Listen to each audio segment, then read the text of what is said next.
सुनिए मन से, सुना धरती पर हत्यारी बंदूकों ने तर्पण नहीं किया, दुनिया में आतंकवाद ने कभी समर्पण नहीं किया। ये केवल कुचला जाता है, दूसरी राह नहीं होती। संकल्पों के निर्णय को जग की परवाह नहीं होती। जिस दिन भारत आतंकों पर पूर्ण विजय पा जाएगा, उस दिन पाकिस्तान हमारे चरणों में आ जाएगा। उस दिन पाकिस्तान हमारे चरणों में आ जाएगा। भारत ने हर समझौते का आदी बनना छोड़ दिया। आपके विवेक पर छोड़ता हूं। मैंने जो अगली लाइन लिखी है, मैंने जिस दिन लिखी थी, मैं 3 दिन भूखा रहा कि मैंने कुछ गलत लिख दिया। लेकिन सर, मैंने सोचा कि मैं नहीं लिखूंगा तो ये कोई नहीं लिखेगा। आपको लगे कि ये कहने का समय आ गया है, तो मेरी बात का समर्थन करना और इतनी हिम्मत से करना कि मैं डरना बंद कर दूं कि मैंने कुछ गलत लिखा है। और आपको भी लगे नहीं साहब हम इस बात का समर्थन नहीं करते, तो सब चुप रह जाना। मैं आदरणीय प्राचार्य जी के सामने वचन देता हूं, कल से ये लाइन नहीं पढ़ूंगा। लेकिन आपको लगे ये कहने का समय है, तो इतना समर्थन करना कि मैं यहां से जाऊं तो मैं डरना बंद कर दूं कि मैंने कुछ गलत लिखा है। सुनिए मन से। भारत ने हर समझौते का आदी बनना छोड़ दिया। भारत ने हर समझौते का आदी बनना छोड़ दिया। कुछ बातों में हमने बापू गांधी बनना छोड़ दिया। सैल्यूट है आप सबको।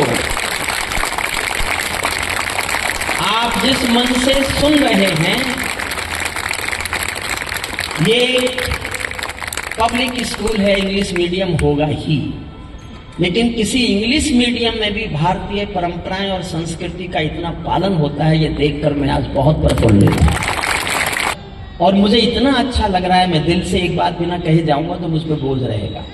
आदरणीय प्राचार्य जी, मैं आपको अनुरोध करता हूं, आपसे दिल से एक एहसास कह रहा हूं। मैं 30 साल लाल किले गया हूं कविताएं सुनाने, 30 साल। लेकिन जिस मन से आप सबने कविताएं सुनी है, विद्यार्थी अधिक है, फैकल्टीज होंगी और बाकी कुछ मेहमान हैं। मैं 30 साल के लाल किले के 30 कवि सम्मेलन दयावती मोदी एकेडमी के इस एक कार्यक्रम पर न्यौछावर करने की घोषणा कर, एक कार्यक्रम पर। कविता का इतना संस्कार बचा नहीं है। और पब्लिक स्कूल में, इंग्लिश मीडियम स्कूल में हिंदी कविता, जबकि हिंदी मैंने नहीं पढ़ी। मैं भाषा का कवि नहीं हूं, मैंने हिंदी भाषा कभी नहीं पढ़ी। दुर्भाग्य से मैं अंग्रेजी में पढ़ा और फिर प्रोफेसर हो गया, तो मैंने 40 साल अंग्रेजी में कानून पढ़ाया, जो हिंदी थी नहीं कहीं भी। मैं तो संयोग से कवि हुआ हूं। जयप्रकाश नारायण के आंदोलन की कोख से पैदा हुआ कवि हूं मैं। 1975 में जब मैं LLM का विद्यार्थी था, मैंने मीसा भोगाया। उस समय मीसा लगाया था सरकार ने मुझ पर कविताएं लिखने के लिए। इन 50 सालों में ये अंतर हुआ, उन्हीं कविताओं के लिए मीसा लगा था और उन्हीं कविताओं पर सम्मान मिला है। ये देश बदला है, देश। भारत ने हर समझौते, और जो उसमें अच्छा लगेगा आपको आगे सुनिए। मैं आपको भी तैयार कर रहा हूं कि मुझे आप सुन लें। हुजूर मत उठना प्लीज। अच्छा, कोई भी उठ के इधर उधर चलता है, ये कोई पार्लियामेंट है? ये तो वहां पता नहीं कैसे कैसे लोग इधर जाते हैं, उधर जाते हैं, इधर जाते हैं। हमारे योगी जी ने कानून बनाया है। मैं संदर्भ आ गया तो बता दूं, मैं कानून का आदमी हूं तो मुझे कानूनों पर नजर रहती है। योगी जी ने कानून बनाया है, जो राष्ट्रीय संपत्ति को नुकसान पहुंचाएगा उसकी भरपाई उसी से होगी।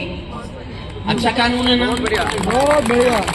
मैं चाहता हूं ये कानून भारत की संसद पर लागू हो। एक दिन संसद नहीं चलती तो 9 करोड़ रुपए का नुकसान होता है। जिस दिन संसद नहीं चलेगी, 9 करोड़ रुपया सांसदों के वेतन से काटा जाएगा। ये नियम होना चाहिए।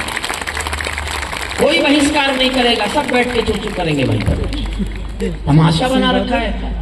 उनके बाप का पैसा नहीं है, वो हिंदुस्तान की जनता के दिए हुए टैक्स का पैसा जिससे पार्लियामेंट चलती है। उसको नष्ट करने का अधिकार सांसदों को भी नहीं है, भले वो हमारे चुने हुए प्रतिनिधि क्यों ना हो। सुनिएगा, भारत ने हर समझौते का आदी बनना छोड़ दिया। कुछ मसलों में हमने बापू गांधी बनना छोड़ दिया। धरती अंबर और समंदर को ये भाषा समझा दो, जो चाहता हूँ। धरती अंबर और समंदर को ये भाषा समझा दो। दुनिया के हर पंच सिकंदर को ये भाषा समझा दो। अब खंडित भारत की तस्वीर नहीं होने वाली, कश्मीर किसी के अब्बा की जागीर नहीं होने वाली, कश्मीर किसी के अब्बा की जागीर नहीं। नई सदी का भारत है ये 62 वाला दौर। नारा लगाया जाता है भारत में, भारत माता की। अरे बंद करो ये भारत माता का, आप नारा लगाओ दुनिया के बाप की जय। अब हम दुनिया के बाप हैं। एक वो है ट्रंप चाचा, उसे रात को सपना दिखता है टैरिफ टैरिफ टैरिफ, सुबह उठते ही इस देश पे इतनी, उस देश पे इतनी, इस देश पे इतनी। उस पागल को ये नहीं पता कि भारत 140 करोड़ का देश है। अगर भारत के बच्चों ने उसके बने हुए मोबाइल फेंक दिए ना तो उसको टैरिफ लगाना भूल जाएगा वो देश। लेकिन हम भी अपने बच्चों को रील बनाने से नहीं रोक सकते। मोबाइल आप कह के देखो, मुझे नहीं पता आपके बच्चे कितना करते हैं, पढ़ते हैं, करते हैं, लेकिन ये मोबाइल एक रोग है। भारत के परिवारों का आपस का मेल मिलाप जो सदियों से किसी से भी टूटा नहीं, मोबाइल ने तोड़ दिया। पति पत्नी भी SMS पे बात करती हैं व्हाट्सएप पर कि आज क्या बनेगा। बोले लोबिया, मुझे तो नहीं खाना, बोले तो होटल से मंगा लो। आ रही है अमेज़न की। सुनिए मन से, मैं ये पता नहीं क्यों कभी कभी नेता मिल जाते हैं, उनका बुरा असर मुझ पर पड़ गया और थोड़ा सा सोमनेश जी का बुरा असर मेरे पर है। सुनिए मन से, नई सदी का भारत है ये 62 वाला दौर नहीं। हम भी दुनिया के दादा हैं, दिल्ली है लाहौर नहीं। हमने अपने संविधान से 370 मिटा दिया, नेहरू जी ने डाला था जो सांप गले से हटा दिया। नेहरू जी ने डाला था जो सांप गले से हटा दिया। उरी का उत्तर घर में घुसकर चोट से देके दिखा दिया। पुलवामा का उत्तर घाली बालाकोट से देके दिखा दिया। पुलवामा के बदले में, पहलगाम के बदले में कुछ बड़ा घटेगा लगता था।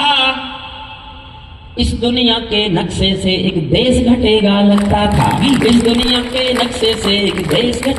और 2 लाइन पर और जोश चाहता हूं मैं सुनना। सोई रावलपिंडी जब खामोश दिखाई देती है, सोई रावलपिंडी जब खामोश दिखाई देती है, उनको अपने सपनों में ब्रह्मोस दिखाई देती है। उनको अपने सपनों में ब्रह्मोस दिखाई, उनको अपने सपनों में ब्रह्मोस दिखाई देती है। जिसकी जैसी करनी उसको वैसी भरनी पड़ती है। पागल कुत्तों की दुनिया में हत्या करनी पड़ती है। पागल कुत्तों की दुनिया में हत्या करनी। अंतिम छंद सुनिए, एक साइकोलॉजी का अंतिम छंद लिखा है मैंने। दिल्ली कह दे, दिल्ली कह दे एटम बम की धमकी देने वालों से। एक उनका रक्षा मंत्री है, उसने एक दिन बयान दिया, हमारे पास 1-1 पाव के एटम बम है, 250-250 ग्राम के एटम बम। और इस ऑपरेशन सिंदूर ने बताया कि उसके पास कुछ है ही नहीं। उस अमेरिका की मिसाइल रखी थी, वहां तक हमारी ब्रह्मोस पहुंच गई। तो ट्रंप चाचा नाराज हो गया, बहाने बनाता है कि मैंने ये किया, मैंने ये किया, मैंने ये किया, मैंने ये किया। उसे यही नहीं पता वो क्या कह रहा है। सुनिए, अंतिम छंद पढ़ता हूं, फिर मैं एक कविता और सुनाऊंगा, फिर मैं उसके बाद अच्छी कविता सुनाऊंगा। अच्छा, हंसाने के लिए कोई कविता चाहिए क्या? हंसाने के लिए कविताओं की जरूरत नहीं है। एक अमेरिका का टूरिस्ट आया भारत, उसको आगरे का ताजमहल दिखाने कोई ले गया, तो गाइड से पूछा कितने दिनों में बनाया। गाइड ने बता दिया 22 साल लगे हमको बनाने में। तो अमेरिकन बोला, इतने कामचोर हैं हिंदुस्तानी, इतनी सी बिल्डिंग बनाने में 22 साल। अब गाइड को बड़ा गुस्सा आया, उसने सोचा इसने तो मेरे देश की इज्जत के ही खत्ते लगा दिए। अगले दिन उसे कुतुब मीनार दिखाने लाया। अमेरिकन ने पूछा, इतनी ऊंची मीनार आपने ये मुझे कल क्यों नहीं दिखाई? गाइड बोला, कल कहां से दिखाता, हमने आज रात को बनाई है। ऐसे भी है, ऐसे भी रह सकता है। दिल्ली कह दे एटम, दिल्ली कह दे एटम बम की धमकी देने वालों से। हम भी बहुत भरे बैठे हैं गद्दारी के छालों से। केवल पीठ वार करते हो, आंख मिलाना क्या जानो। और एक पंक्ति मुझे अच्छी लगती है, आपको भी बहुत अच्छी लगे तो बहुत तालियां बजाना।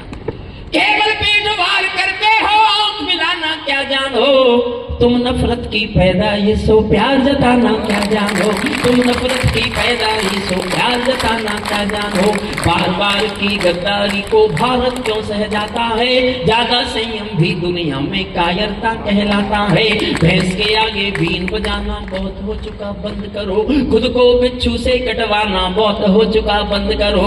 लाखनी पर बेला चंपा कभी नहीं खिलने वाले, पत्थर की आंखों में आंसू कभी नहीं मिलने वाले, पत्थर की आंखों में आंसू कभी नहीं मिलने वाले।